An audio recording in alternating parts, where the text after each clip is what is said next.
What's up, everyone? Welcome to episode 40 of the Idiotic Sports Talk. I'm your host, Liam Gavin, coming to you live from my kitchen, and today I'm going to give the Week 12 in the NFL season. I'm going to do a recap on it.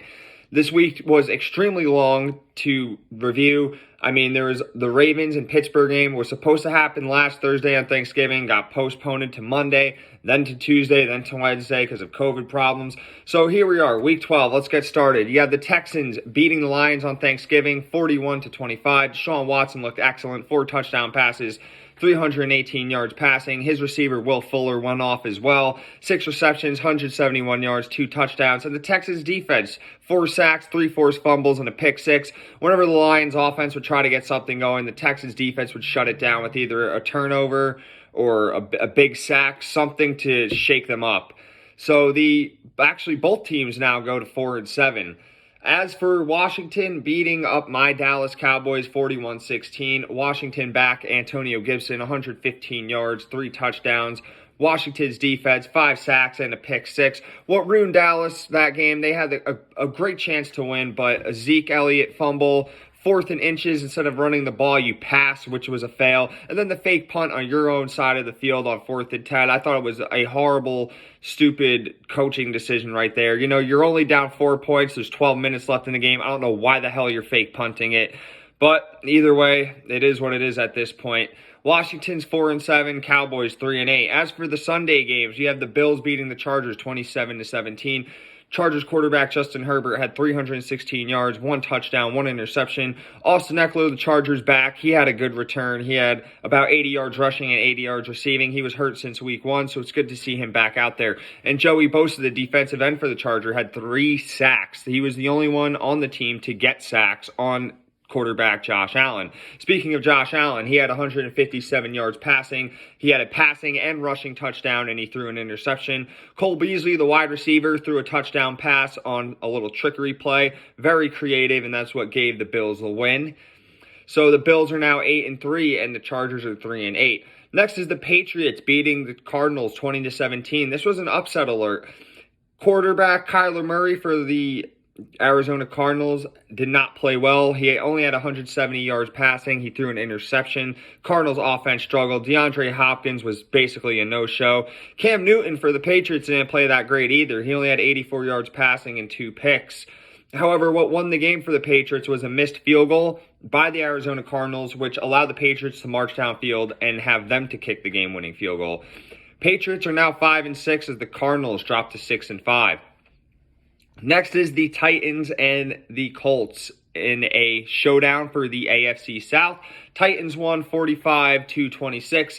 Derrick Henry could not be stopped. Colts defense could not stop that man. He had 178 yards rushing and 3 rushing touchdowns. He absolutely went off, and that is why he's one of the best backs in the NFL today. Next is the Vikings. Both teams are 8-3, and this is going to get interesting to see who wins this division within the next few weeks. Next is the Vikings beating the Panthers 28-17. Kirk Cousins had himself a great game, 307 yards passing. He had 3 touchdowns.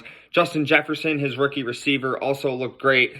He had 7 catches, 70 yards, and 2 touchdowns. Dalvin Cook got hurt earlier in the game, but they were able to move forward without him and get the win. Teddy Bridgewater, his return to Minnesota, he had 267 passing yards, 1 touchdown, 1 interception.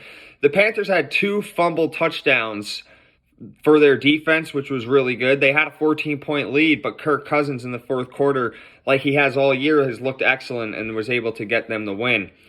The Vikings are 5-6. Panthers are 4-8. Next is the Browns beating the Jaguars 27-25. Baker Mayfield, 258 passing yards, 2 touchdowns, no turnovers. Nick Chubb had 144 yards rushing and a touchdown. Jarvis Landry stepping up big. He had his best game all season. 8 catches, a $143 and a touchdown. Mike Glennon played pretty well also. He was a backup quarterback for the Jags. 235-yard passing, 2 touchdowns and no turnovers. James Robinson, the rookie running back, also killed it. He had 128 yards rushing and 1 touchdown. The Browns quietly sitting at 8-3 as the Jaguars have lost 10 straight, and they're now sitting at 1-10.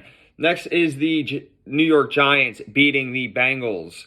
By the score of 19-17. Evan Ingram had a big game. He had 6 catches for 129 yards. Daniel Jones, he got hurt I'm praying for Daniel Jones. I hope he's all right. I heard it's not supposed to be that big of an injury, but he might have to miss next week's game against Seattle.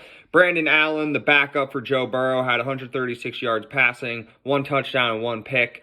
And T. Higgins, another really good rookie receiver, had 5 catches for 44 yards and a touchdown. The Giants are now 4-7 as the Bengals fall to 2-8-1. Next is the Dolphins beating up the Jets 20-3.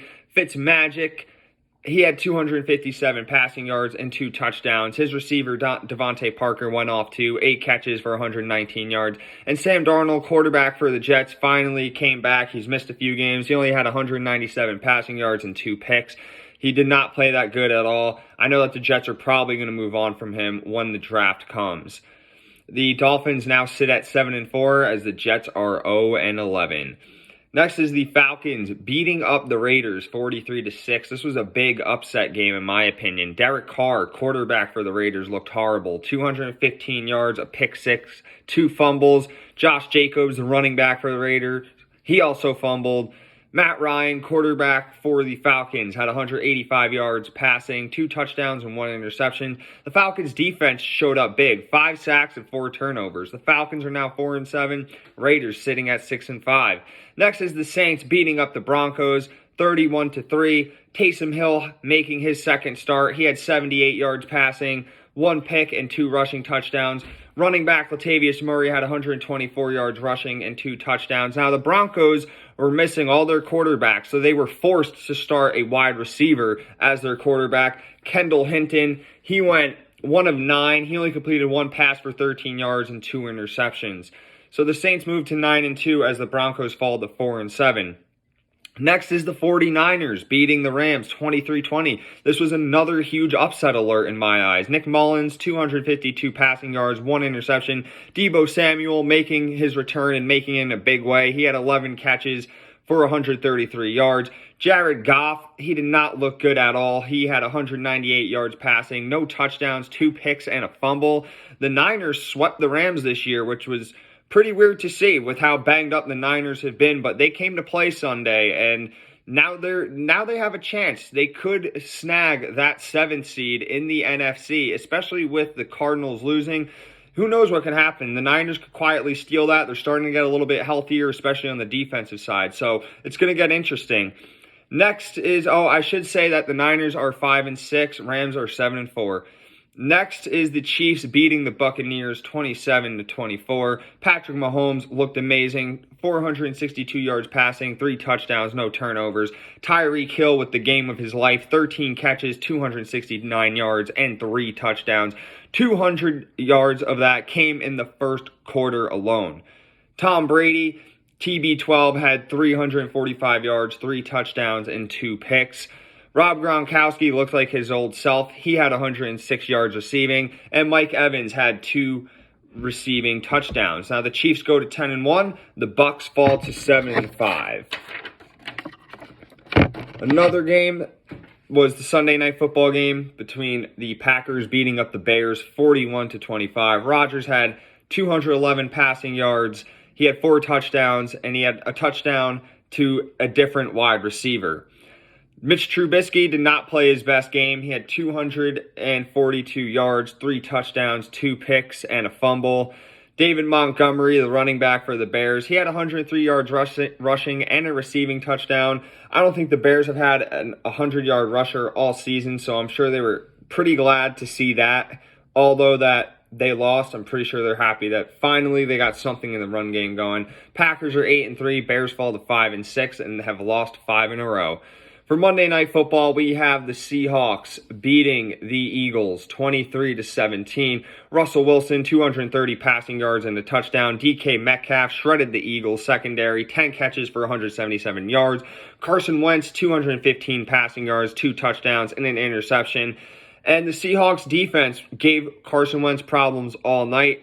They were able to get 6 sacks, and I know that is what has troubled the Seahawks defense, was getting that pass rush going. So I'm sure they felt great, able to sack Wentz 6 times.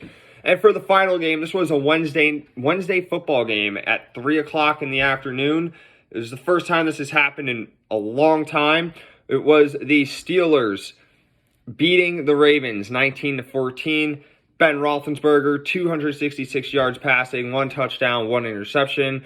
Robert Griffin III made his start for Lamar Jackson. Lamar Jackson got COVID. So he came in, he threw for 33 yards passing, and he did throw a pick 6. However, they decided to bench him, and they decided to bring in their third-string quarterback, Trace McSorley, who actually looked pretty good. He had 77 yards passing and 1 touchdown. So maybe he could be the new starter over Lamar Jackson if Lamar Jackson keeps playing bad. Who knows, right? So the Steelers sit pretty at 11-0. They have not lost yet, and the Ravens are now 6-5. So that's all for today. Thank you all for tuning in. Make sure you follow me on Instagram, like and subscribe, share my page, do whatever you can to promote me. Thank you all. I appreciate you, and have a wonderful day.